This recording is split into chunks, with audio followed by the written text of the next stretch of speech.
নমস্কার বন্ধুরা, দীপাস কিচেনে আপনাদের সবাইকে স্বাগত। আমি আজ মাছের ডিম দিয়ে একটা বড়া করে তরকারি করব, সেটাই চলুন আমি কিভাবে করি একটু দেখে নিই।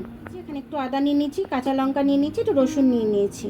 তো এটাকে আমি পেস্ট করে নেব, জল ছাড়াই আমি এটাকে পেস্ট করে নেব। রসুনের পেস্টটা আমি যেটা করে রেখেছি সেটা দিয়ে দিলাম। দিচ্ছি আমি কালারের জন্য, স্বাদ অনুযায়ী নুন দিয়ে দিচ্ছি, লঙ্কা দিয়ে দিচ্ছি, কাঁচা লঙ্কায় তো আজকাল ঝাল নেই। এবার আমি ডিমটাকে ভালো করে মশলা দিয়ে মাখিয়ে নেব। এর ভেতরে এইগুলো ছিল, এইগুলোকে আমি বার করে ফেলে দিলাম। এই যে হাতে আমার ঠেকছে আরও, এইগুলোকে বের করে করে ফেলে দেবো।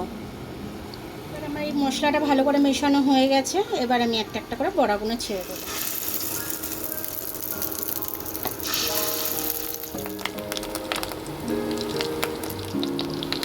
মাছগুলোকে আমি উল্টে দিচ্ছি, ডিমগুলোকে হয়ে গেছে, আমি তুলে নিলাম। দেখতে পাচ্ছেন আমি তেলে দিয়েই উল্টে পাল্টে তুলে নিচ্ছি। দিয়ে তরকারি করব, তাই আলুটা আমি ভেজে নিচ্ছি। তিনখানা বড় বড় পেঁয়াজ কেটেছি আমি, পেঁয়াজটা আমি আলুর সাথে ভেজে নেব। ভাজার মধ্যে আমি নুন দিয়ে দেবো। এবার এটাকে আমি নেড়ে ভেজে নেব। তার মধ্যে একটা মশলা করে নেবো আমি এটার জন্য। আলুটার জন্য আমি এই রসুনটা আর এই আদাটা পেস্ট করে নেব, তারপরে গুঁড়ো মশলা দেখাচ্ছি। আমার ভাজা ভাজা হয়ে গেছে, এবার আমি মশলাটা দিয়ে দেবো। আদা আর রসুনের পেস্টটা করে রেখেছিলাম সেটা দিয়ে দিলাম।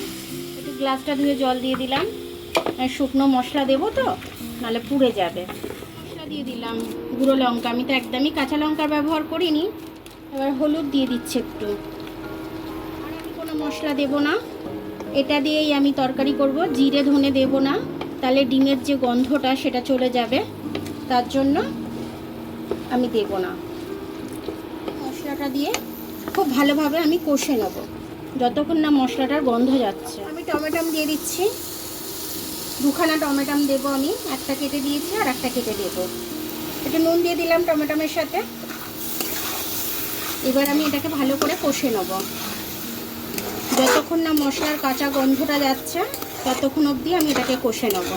মশলাটা আমার কষা হয়ে গেছে, আমি এবার এটাতে জল দিয়ে দেবো। এবার বড়াগুলো আমি দিয়ে দেবো। এবার বড়াগুলো আমি এর মধ্যে একসাথে ফুটতে দেব। এবার আমি চাপা দিয়ে দেবো এটাকে। তরকারিটা এবার আমি দেখে নেবো একটু। তরকারিটা আমার হয়ে গেছে, আমি একটু নুনটা টেস্ট করে নেবো। সব কিছু ঠিক আছে, আমি এরকম একটু ঝোলঝোলি রাখবো। এবার আমি এটাকে নামিয়ে নেবো। আমার মাছের ডিমের তরকারিটা, বড়ার তরকারিটা আলু দিয়ে করলাম, খুব সুন্দর হয়েছে তরকারিটা। একটু ঝোলঝোলি করেছি, যেহেতু একটা তরকারি করেছি ওই জন্য একটু ঝোলঝোলি করেছি। আর তরকারিটা খুব ভালো হয়েছে, আপনারা এইভাবে করে খাবেন। আপনারা পারলে আর একটু জল শুকিয়ে নেবেন। এরকমভাবে তরকারিটা করলে পরে বাচ্চারা খুব খুশি মনে খেয়ে নেবে, বড়রাও খাবে, আপনারাও খাবেন, খুব ভালো লাগবে খেতে। তো আমার ভিডিওটা দেখার জন্য অনেক অনেক ধন্যবাদ। আমার ভিডিওটা যদি পছন্দ হয় তাহলে লাইক সাবস্ক্রাইব বেল আইকনটা একটু টিপে দেবেন। আর যদি ফেসবুক থেকে দেখেন তাহলে লাইক আর ফলোটা একটু করে দেবেন।